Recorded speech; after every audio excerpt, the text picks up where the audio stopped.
guys, I am Gautam Kumar, IMS BHU, first year BMS student.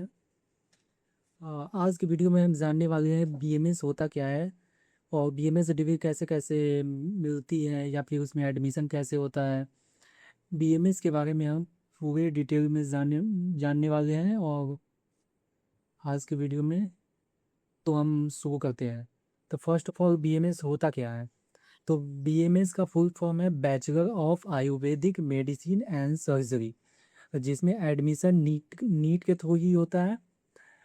NEET में जैसे MCC counselling करवाती है, जिसके थ्रू फर्स्ट MBBS BDS और नर्सिंग में एडमिशन होते हैं। जबकि BMS में भी नीट के मार्क्स ही काउंट किए जाते हैं, लेकिन उसकी जो काउंसलिंग एजेंसी है वो AACCC है, जो आयुष की काउंसलिंग करवाती है। और इसमें बहुत सारे कॉलेजेज हैं, तो उसके बारे में अभी देखेंगे डिटेल में। लेकिन सबसे पहले है यहाँ पे देखिए, just minute, masters BMS admission 2026 के स्टूडेंट के लिए है ये वीडियो। बाकी BMS का फुल फॉर्म ये हो गया bachelor of Ayurvedic medicine and surgery. हाँ, सर्जरी बिल्कुल, सर्जरी कुछ एक सर्जरी है जो आयुर्वेदा में भी गवर्नमेंट ने मान्यता प्रदान की हुई है। तो आप बिल्कुल आप सर्जरी डिपार्टमेंट में जा सकते हैं। और हालांकि सारी सर्जरी नहीं होती, आप समझेगा न्यूरो सर्जन बन जाए, कार्डियो बन जाए, तो ऐसा पॉसिबल नहीं है। बाकी मेडिसिन में जा सकते हैं। और आयुर्वेदा के एक बहुत इम्पोर्टेंट ब्रांच, क्या कहते हैं, भूल गया मैं। पंचकर्मा, जो अभी बहुत ज़्यादा फेमस हो रहा है और फॉरेनर्स भी इंडिया में पंचकर्मा कराने के लिए आते हैं। पंचकर्मा का एक पूरा प्रोसीजर चलता है। आप जब आयुर्वेदा में पढ़ेंगे तब आपको धीरे धीरे पता चलेगा। नीट के थ्रू ही इसमें दाखिला मिलता है।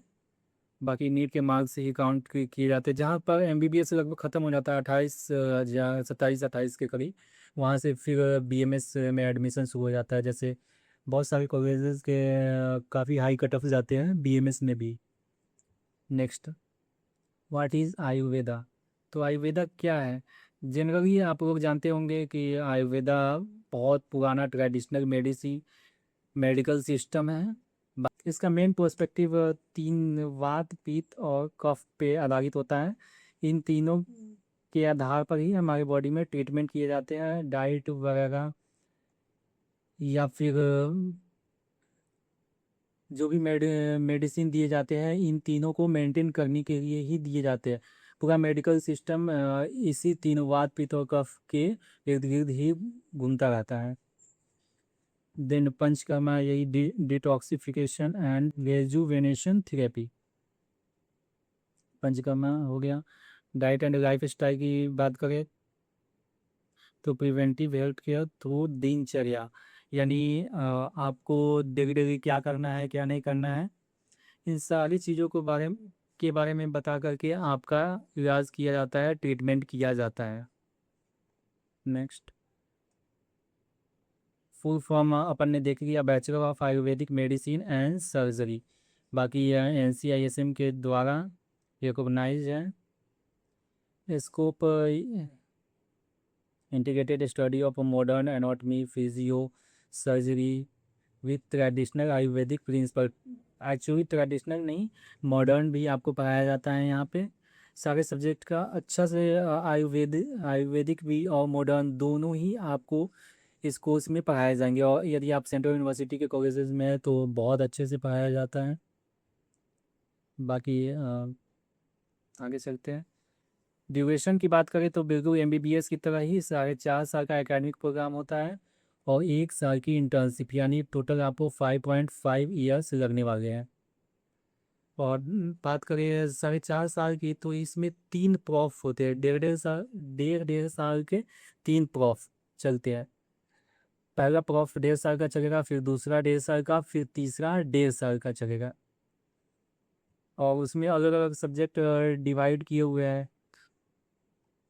देन आपको बात करें एलिजिबिलिटी, तो वही नीट वगैरह एलिजिबिलिटी का क्राइटेरिया ही है। यदि आप नीट क्रैक करके चले आए हुए हैं तो आपके पास ये सारे क्राइटेरिया होंगे ही, मिनिमम बर्थ डेट या फिर education 10+2 past, physics chemistry biology तो होगा ही, क्योंकि आप नीट क्रैक करके आ रहे हैं। बाकी मिनिमम 50% बोर्ड में होने चाहिए, और यदि आप रिजर्व कैटेगरी ST SC वगैरह है तो 40% होने चाहिए। संस्कृत की बात की जाए तो मैंडेटरी सब्जेक्ट है, बिल्कुल फर्स्ट ईयर प्रॉफ में आपको संस्कृत पढ़ना ही पड़ेगा। बाकी ऐसे बच्चे डर जाते हैं संस्कृत की वजह से, लेकिन ऐसा कोई मेजर इशू आता नहीं है, आप समझ जाएंगे। यदि आप हिंदी पढ़ना जानते हैं तो आप धीरे धीरे संस्कृत बिल्कुल समझ जाएंगे। बाकी मॉडर्न भी पढ़ाया जाता है, ऐसा नहीं है कि सारे बुक संस्कृत में ही हैं, तो आप संस्कृत से बिल्कुल नहीं घबराएं। और यदि आप 2-3 ड्रॉप ले चुके हैं तो आई थिंक आपको अब एडमिशन ले लेना चाहिए।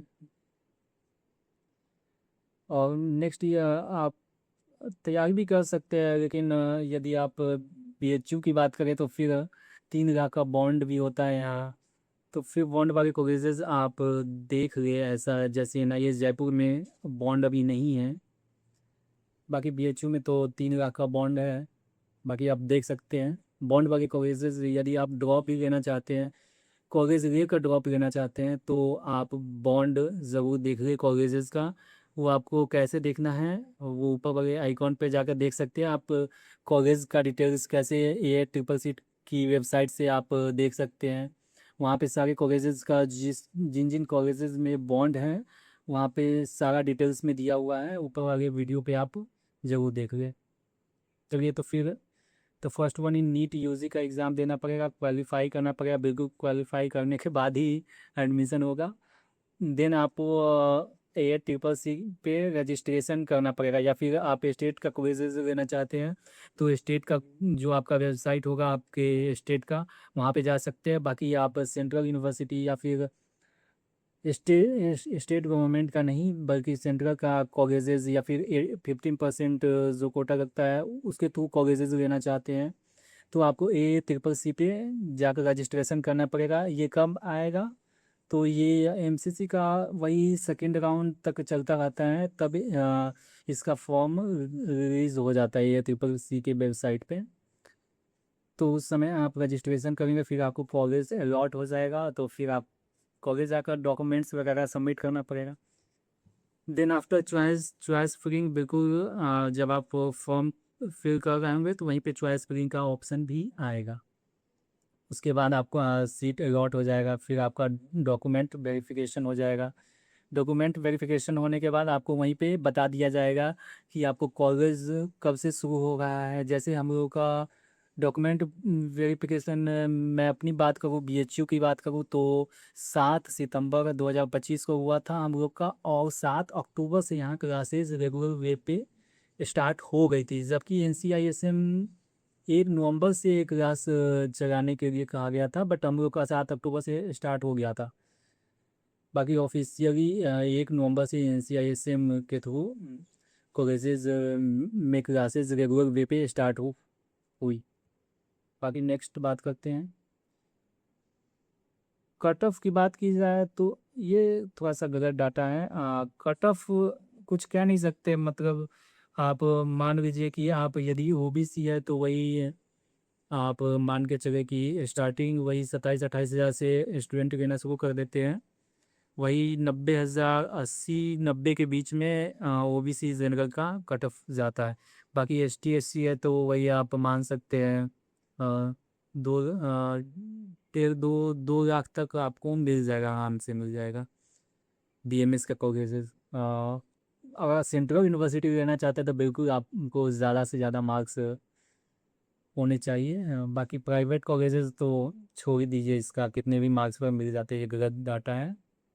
प्राइवेट कॉलेजेस लेना है तो मार्क्स की कोई ज़रूरत नहीं है, आपको बस क्वालिफाइंग मार्क्स लाइए और जाइए कॉलेजेस में। बाकी जनरल आइडिया ले गए तो मुझे इस बार 2026 में लगता है कि जनरली 540 से 550 में आपको टॉप कॉलेजेस सेंट्रल यूनिवर्सिटी के मिलना स्टार्ट हो जाएंगे, और वही नीचे जाते जाते मुझे लगता है 400 तो नहीं, 460, 70, 80, इसके 470 के करीब में कॉलेजेस बंद मिलना बंद हो जाएंगे ओबीसी जनरल के लिए। बाकी ST SC टॉप कॉलेजेस मुझे लगता है कि 450 से स्टार्ट हो जाएंगे, और वही 380 400 के अराउंड मिलना बंद हो जाएंगे। बाकी आगे चलते हैं। ACCC वर्सेस स्टेट काउंसलिंग, तो स्टेट काउंसलिंग तो स्टेट गवर्नमेंट अपना करवाती है, बाकी ACCC जो सेंट्रल गवर्नमेंट इसका काउंसलिंग ACCC करवाती है। बाकी यहाँ पे कॉलेजेस के बारे में जान गए तो 15% ऑल इंडिया कोटा से सारे कॉलेजेस के गवर्नमेंट सीट पर लगता है, ये तो MCC में भी लगता है, ऐसा आप जानते होंगे। और डीम्ड यूनिवर्सिटी, फिर सेंट्रल यूनिवर्सिटी के सारे कॉलेजेस ACCC के थ्रू ही भरे जाते हैं। बाकी नेशनल इंस्टीट्यूट स्टेट काउंसलिंग की बात की जाए तो 85% स्टेट कोटा लगता है सारे स्टेट कॉलेजेस पे, ये आप जानते होंगे। और बाकी प्राइवेट जितने भी स्टेट कॉलेजेस है वो स्टेट वाले स्टूडेंट को ही मिलता है, यानी आप बिहार से है और चाहेंगे कि दूसरे स्टेट का यूपी का आप प्राइवेट कॉलेज में एडमिशन ले रहे तो ये संभव नहीं है। बाकी नेक्स्ट डोमिसाइल रूल अप्लाई, मतलब डोमिसाइल आपको स्टेट ऑफ कोर्स भी स्टेट का कॉलेज लेना चाहते हैं तो आपको दिखाना पड़ेगा कि हम इसी स्टेट के स्टूडेंट हैं। जैसे आप यूपी में गवर्नमेंट कोटा के लिए आप अप्लाई कर रहे हैं, गवर्नमेंट स्टेट काउंसलिंग के थ्रू एडमिशन ले रहे हैं, तो आपको दिखाना पड़ेगा कि हम यूपी के स्टूडेंट ही हैं।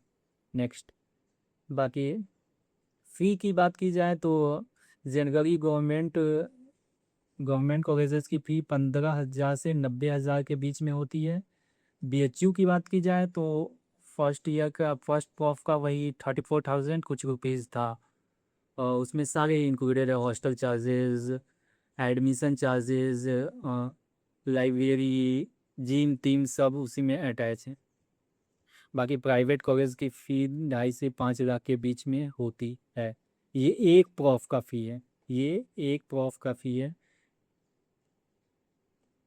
Then clinical exposure of costly government में हाई परसेंट फ्लो के कारण बहुत ज़्यादा होती है, प्राइवेट कॉलेजेस में ऑफ कोर्स भी मॉडरेट होती है।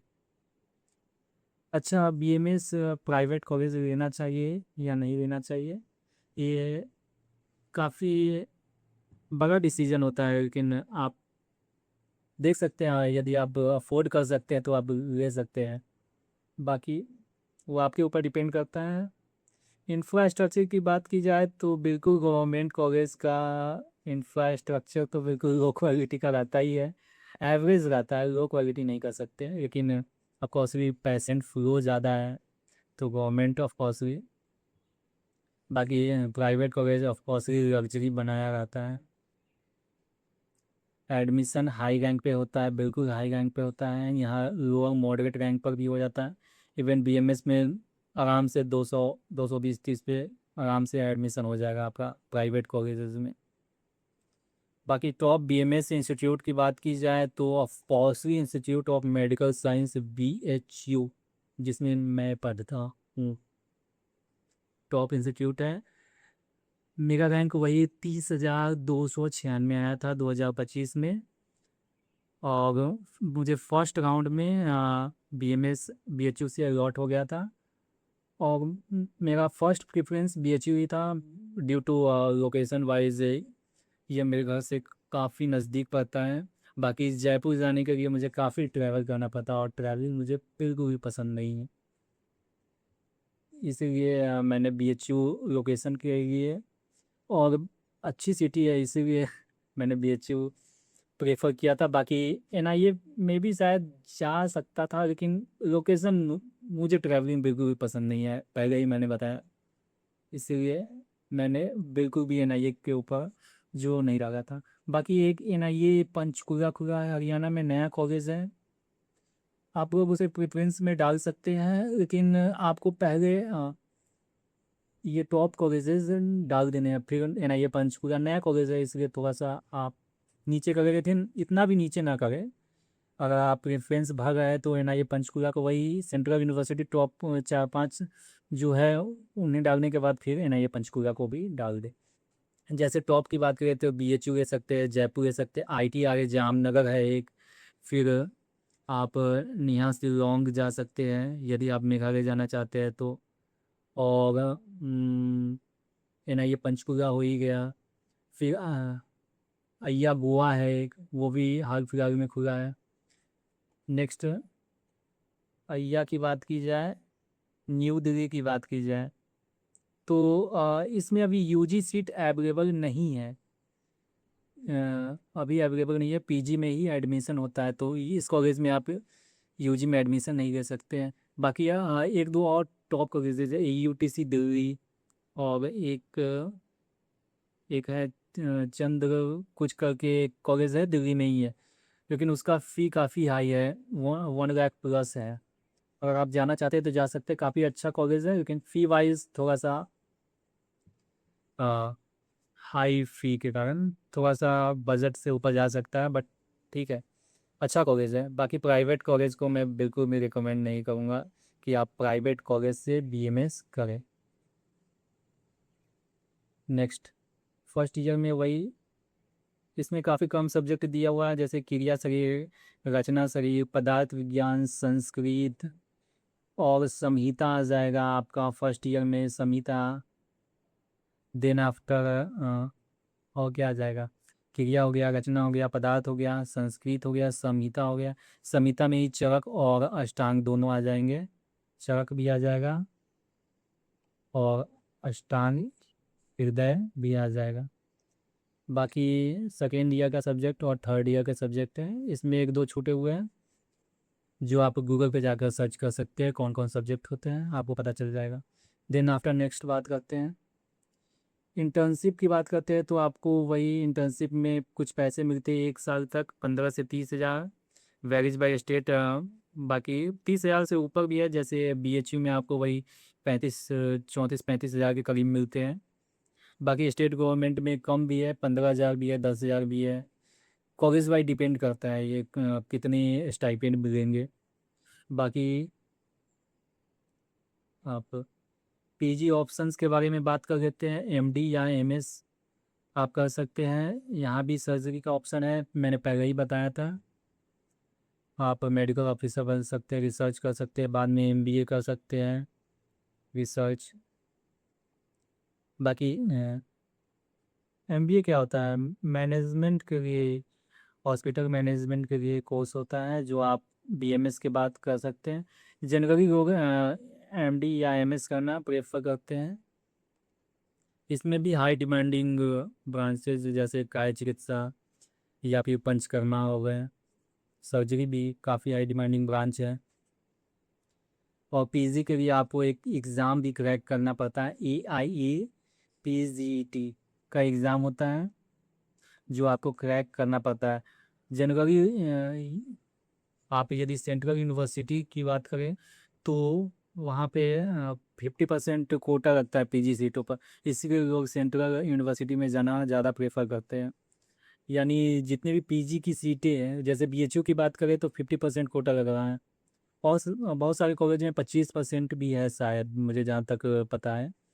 लेकिन जैसे BHU में 50 PG की सीट है, तो 25 जो सीटें हैं वो यहाँ के इंटरनल UG स्टूडेंट के लिए रिजर्व है। ये ज़्यादातर सेंट्रल यूनिवर्सिटी में ऐसा ही है। नेक्स्ट बात करते हैं, चलिए तो आज आज की वीडियो यहीं पर समाप्त करते हैं। आज हमने BMS के बारे में सारे पॉइंट पे बात कर लिया। यदि आप 540 प्लस मार्क्स ला रहे हैं तो आप बिल्कुल BHU टारगेट कर सकते हैं और BMS यहाँ से कर सकते हैं। बाकी आपके कितने मार्क्स आ रहे हैं नीट 2026 में कमेंट सेक्शन में बताएं, और मैं उस हिसाब से आपके लिए एक अच्छा सा कॉलेज रिकमेंड कर दूंगा। बाकी हम कॉलेजेस पे वीडियो बनाएंगे कि कितने मार्क्स पे कितने कौन से कॉलेज, मार्क्स थोड़ा सा मुश्किल हो जाता है, रैंक पे मैं बना दूंगा कि कितने रैंक पे कौन सा कॉलेज आपको अलॉट हो सकता है। चलिए तो फिर इसी तरह के और वीडियोस और काउंसलिंग रिलेटेड वीडियोस आप अगर आपको चाहिए तो कमेंट सेक्शन में ज़रूर बताएं। और इसी तरह के और वीडियोस के लिए हमारी YouTube channel Gautam Kumar IMS BHU shift@PWBMS official 1 पे बने रहें। Thank you very much.